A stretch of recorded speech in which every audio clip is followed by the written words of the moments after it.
correction de l'exercice numéro 3, où on doit avoir un programme de calcul, et on se rappelle que pour présenter les programmes de calcul, on doit écrire étape 1, étape 2, étape 3, et ainsi de suite. Donc ce programme de calcul a 4 étapes. Donc on doit commencer par appliquer le programme à 2 valeurs de notre choix. Donc on va essayer avec la classe de trouver 2 valeurs intéressantes. Donc après un petit débat, la plupart des élèves m'ont proposé de faire des programmes de calcul qu'avec des nombres positifs. On va nous faire le programme de calcul avec un nombre positif et un nombre négatif. On commence donc avec le nombre positif et on prend comme premier nombre 10. Donc dans l'étape 1, on choisit le nombre 10. Dans l'étape numéro 2, on doit le soustraire à 5. Alors attention, c'est important, on doit le soustraire à 5. Donc qu'est-ce que ça veut dire?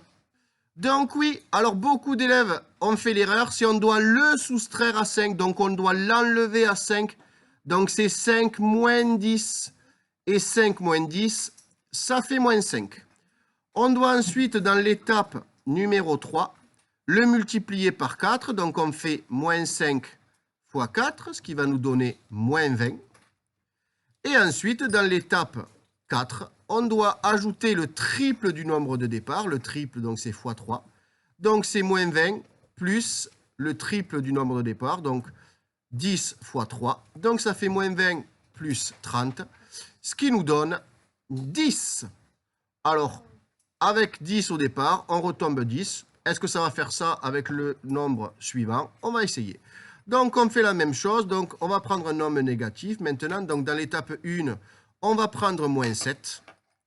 Donc, dans l'étape 2, on va le soustraire à 5. Donc, on doit faire attention. Et là, c'est difficile. C'est 5 moins 7. C'est pas moins 7, c'est moins 7. Et on sait que moins 7, ça fait plus 7. Donc, 5 plus 7, ce qui va nous donner 12.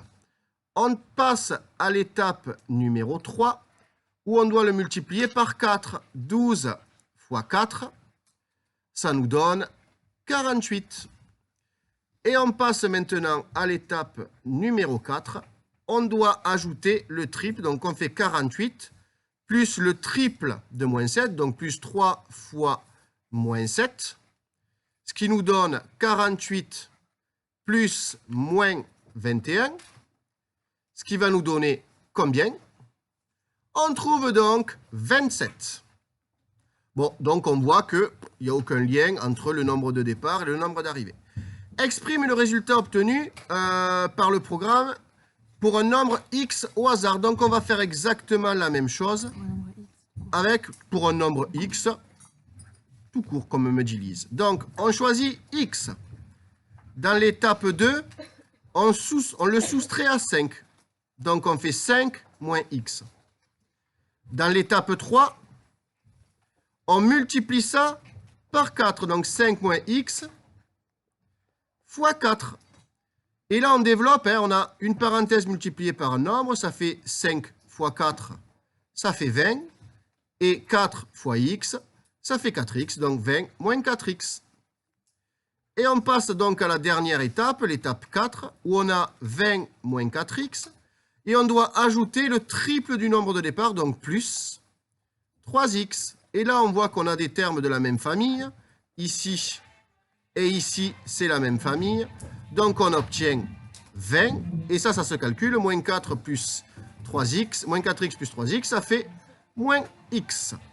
Donc, on trouve cette expression qui va nous aider. Moins 4x plus 3x. On peut donc résumer, comme dit Ahmed, ce programme de calcul qui est là, ici, qui est 20 moins x ici, on peut le résumer en 2 instructions. La première instruction, c'est forcément toujours la même, choisir un nombre. Et ensuite, qu'est-ce qu'on peut faire? Ce nombre-là, on doit le soustraire à 20. Donc là, c'est choisir un nombre. Et là, c'est le soustraire à quel nombre? Au nombre 20. Pourquoi? Parce que dans notre programme de calcul, on fait 20 moins x. Cet exercice est fini.